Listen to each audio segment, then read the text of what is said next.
Good morning friends. Online classes में आप सबों का है सो पुनः स्वागत है।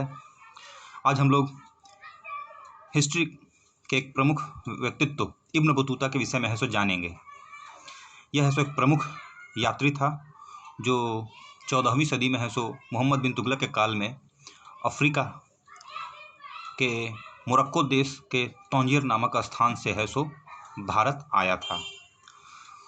इसने है सो एक प्रमुख पुस्तक लिखी थी जिसका नाम है सो रिहाला था, और उसमें इसने 14वीं शताब्दी के भारत का है सो वर्णन है सो किया है। तो आइए आज इसके विषय में हम लोग है सो जानते हैं विस्तार से। इसका जन्म है सो 1304 ईस्वी में अफ्रीका के मोरक्को नामक देश में तंजीर नामक स्थान पर है सो हुआ था, और इसका वास्तविक नाम अबू अब्दुल्ला मोहम्मद था। वह मौलाना बदरुद्दीन और शेख शमसुद्दीन के नाम से भी जाना जाता था।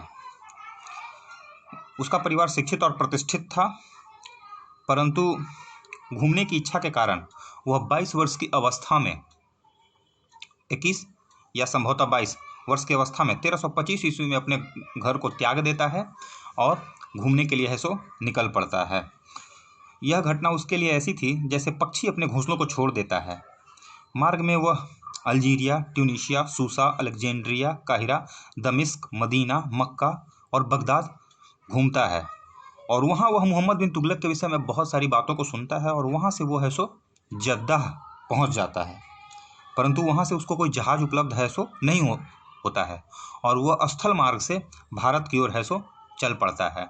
इस क्रम में भारत वह 1333 ईस्वी में है सो सिंध में है सो पहुँचता है, और वहाँ से उच्च और मुल्तान होते हुए है सो वो है सो दिल्ली मोहम्मद बिन तुगलक के दरबार में है सो पहुँचता है।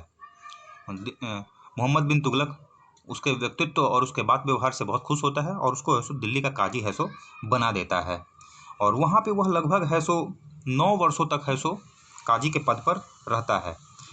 कालक्रम में वह सुल्तान का विश्वास खो देता है, उसको गिरफ्तार भी कर लिया जाता है और उसको जेल भी हो जाती है। लेकिन 40 दिनों बाद पुनः उसको है सो आज़ाद कर दिया जाता है, और सुल्तान के आदेश के बाद वो है सो चीन की ओर भारत का राजदूत बन करके प्रस्थान करता है। इस क्रम में वो है सो मालदीव जाता है, श्रीलंका जाता है, बंगाल जाता है, असम जाता है, और वहाँ से है सो वो चीनी बंदरगाह जैतून पहुँचता है। राजदूत के रूप में उसका सर्वत्र स्वागत होता है। वह चीन की राजधानी खान बालक, जिसे पेकिंग या वर्तमान में बीजिंग कहते हैं, वहाँ पहुँचता है, परंतु चीनी सम्राट से उसका है सो भेंट नहीं होता है, और वो वापस है सो लौट जाता है। वापसी के क्रम में 1347 ईस्वी में जब वो चीन से लौट रहा था तो वापस वो मालाबार आता है, परंतु सुल्तान के भय से वो दिल्ली नहीं जाता है और वापस अपने घर की ओर है सो वो चल देता है। ठीक है, और वो 30 वर्षों तक लगातार यात्रा करता है, और इस क्रम में वो 7500 मील का है सो यात्रा है सो वो है सो करता है। वह जब अपने है सो मुल्क पहुंचता है तो वहाँ का स्थानीय जो सुल्तान था अबू इंजा, वह उसको काजी के पद पर है सो प्रतिष्ठित है सो करता है, और वहीं पे है सो उसके आदेश पे इब्न जुजाई नामक व्यक्ति है सो उसके यात्रा विवरण को है सो लिपिबद्ध करता है अरबी भाषा में। ठीक है, और तत्पश्चात है सो उस पुस्तक रिहाला का है सो रचना होता है, और 1377 से 78 ईस्वी में है सो इब्न बतूता है सो बीमार पड़ के मृत्यु को प्राप्त होता है।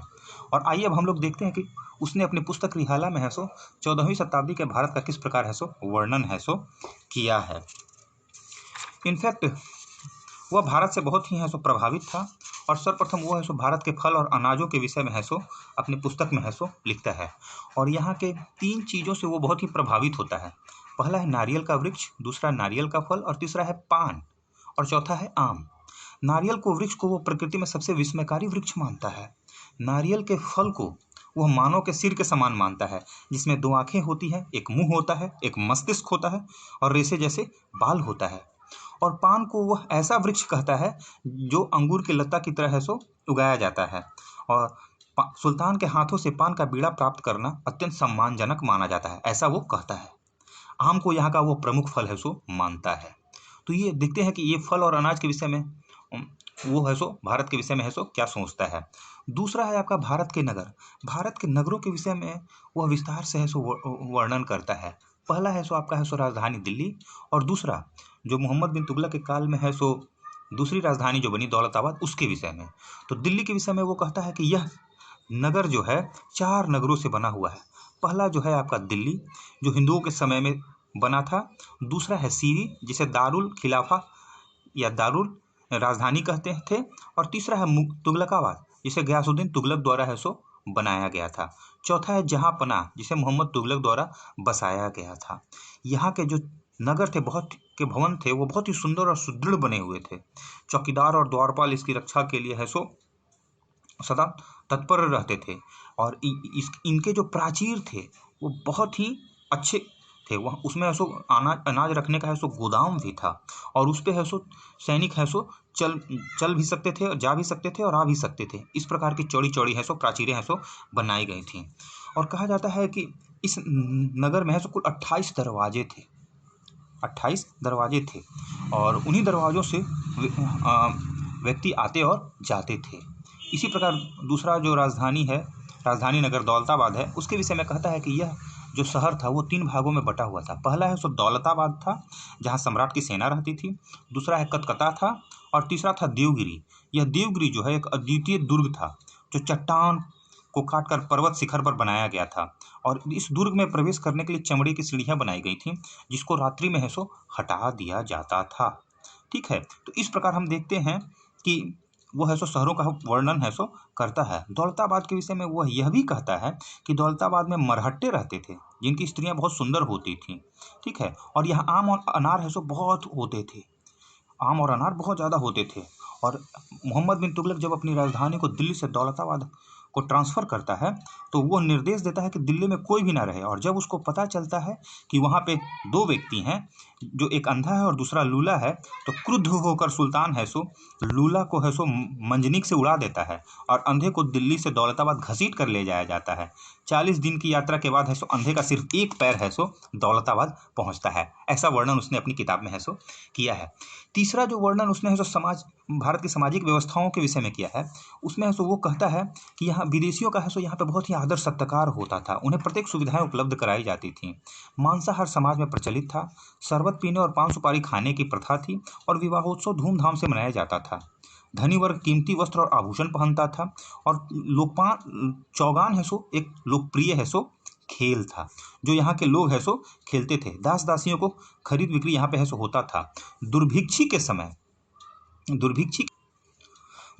के समय सरकार द्वारा है सो राज्य सहायता है सो प्रदान की जाती थी, ऐसा वो बताता है। और समाज में आपका है सो योगियों का और डायनों का है सो बहुत ज़्यादा प्रभाव था। ठीक प्रभाव था। सती प्रथा है सो समाज में प्रचलित था। जौहर प्रथा है सो प्रचलित था और दास प्रथा भी प्रचलित था। दासों को खरीदा और बेचा जाता था। उपहार स्वरूप है सो दिया जाता था। हर दास का है सो आपका है सो काम और योग्यता के अनुसार उनका है सो मूल्य निर्धारित होता था। वो कहता है कि इस देश में लूट की दासियां खूब सस्ती मिलती हैं। दासों से आर्थिक कार्यों में सहायता भी ली जाती थी और दास दासियों से गुप्तचरी का काम भी लिया जाता था। ठीक है, जौहर के विषय में वो बताता है कि जौहर को इसने है सो काम्पिली राज्य पर मोहम्मद बिन तुगलक के आक्रमण के समय उसने है सो वहाँ के राजा की पत्नी को जौहर करते हुए है सो देखा था। आइए अब हम लोग है सो आर्थिक व्यवस्था के विषय में जानते हैं कि रिहाला में है सो आर्थिक व्यवस्था के विषय में है सो क्या कहा गया है। ठीक है, इब्न बतूता ने कहा है कि भारत एक धनी देश है।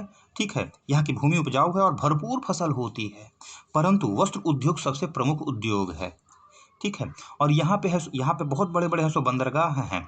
फॉर एग्जाम्पल कालीकट में सो चीनी जलपोत आकर के है सो ठहरते थे। मंगलोर में है सो फारस और अरब का है सो व्यापारी आकर के है सो रहते थे। इसी प्रकार यहाँ का बाजार भी है सो काफ़ी सुसंगठित था। दौलताबाद के बाजार के विषय में वो कहता है कि यहाँ पे है सो आपका है सो ताराबाद नामक एक बाजार था, जहाँ पे गाने वालों का बाजार था। यहाँ पे है सो पुरुष और महिलाएं है सो नृत्य गान कर करके आने जाने वालों का है सो मनोरंजन है सो करते थे। तो यहाँ है सो बड़े जो साहूकार होते थे उनको है सो शाह कहा जाता था। ठीक है, और यहाँ के जो बाजार थे वो सामाजिक और सांस्कृतिक गतिविधियों के केंद्र भी थे। तो इस प्रकार है सो अर्थव्यवस्था है सो भारत की अर्थव्यवस्था है सो काफ़ी मजबूत थी, ऐसा है सो रिहाला में वर्णित है। इस इब्न बतूता जो है यहाँ के डाक व्यवस्था से भी बहुत ही प्रभावित था। उसे है सो वो है सो उत्तम व्यवस्था है सो कहता है। उसका मानना था कि डाक व्यवस्था के लिए है सो हर कुछ दूरी पे है सो व्यापारिक मार्गों पर सरायों का है सो स्थापना किया गया था, वहाँ पे चोंगी घर लगाए गए थे और कुछ कुछ दूरी पे है सो आपका है सो कुछ घर बनाए गए थे और वहीं पे है सो आपके हरकारे है सो रहते थे। डाक व्यवस्था को सुदृढ़ करने के लिए हर कुछ दूरी पे है सो मील के पत्थर लगाए गए थे, ऐसा वो धार शहर में है सो देखता है। डाक व्यवस्था दो पद्धतियों से चलती थी, एक घोड़े द्वारा और दूसरा है सो पैदल। घोड़े द्वारा है सो हर 4 मील पर है सो घोड़े को है सो बदल दिया जाता था और पैदल में है सो प्रत्येक मील पर हरकारों के लिए 3 डाक चौकियां है सो बनी हुई थी, जहाँ पे है सो हरकारे है सो दौड़ते हुए जाते थे और एक हड़काला दूसरे हरकारे को है सो अपना है सो सूचना है सो देता था और वो दूसरा है सो तीसरे को देता था और इस प्रकार तीव्र गति से दौड़ते हुए सूचनाएं एक जगह से दूसरे जगह तक पहुंचती थीं। यह है सो काफ़ी तीव्र थी। वो उसका मानना था कि पैदल डाक अश्व डाक से भी कहीं अधिक तेज होती थी। वह बताता है कि खुरासान से ताज़ा मेवा, ठीक है, और गंगा नदी से गंगा जल दौलताबाद इसी पद्धति द्वारा है सो लाया जाता था। तो इस प्रकार हम देखते हैं कि डाक व्यवस्था सल्तनत काल में, खास करके मोहम्मद बिन तुगलक के काल में बहुत ही उन्नत कोटि की थी। तो मित्रों, आज हम लोगों ने है सो इब्न बतूता के विषय में और उसके द्वारा भारत के संदर्भ में जो कुछ भी जानकारियाँ दी गई उसको हम लोगों ने है सो जाना। नेक्स्ट ऑनलाइन वीडियो में हम लोग कुछ अन्य टॉपिक्स पर है सो चर्चा करेंगे। Thank you very much.